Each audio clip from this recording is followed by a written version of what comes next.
台语的习惯语是充满智慧，不过上届可惜的就是少年辈是愈捌愈少啊。就一位补习班老师，甲伊所听过的习惯语整理了后，出一本册，也希望讲充满生活智慧的习惯语会当代代传。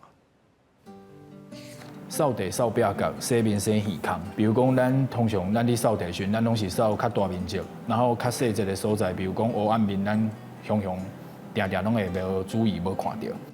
用扫涂骹洗面，提醒大家做代志，唔通只有表面功夫，就要注重细节内容。亲像这种为生活细事讲出大道理的台语俗谚，其实也有真多。有一位台南的补习班老师，就将伊自细汉到大捌听过俗谚整理出册。我细汉时吼，其实和阿公阿妈住做伙，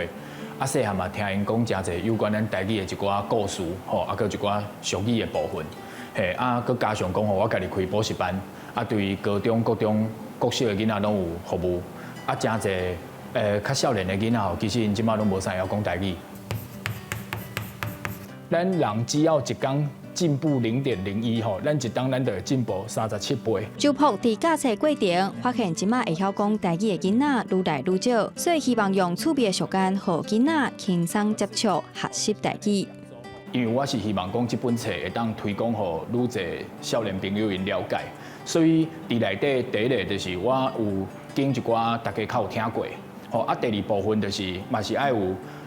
兼顾一寡咱较古早意义的一寡一寡俗语，吼，所以伫这个部分我嘛是希望讲会当以推广为主。周朴表示，这本册版税会全部捐予台南市政府文化局，要用来推广台语文学。同时，嘛要募集1000本的册，捐予台南市的高中加国中小，希望鼓励学生阅读，传承台语。记者杨淑静、张学水台南报道。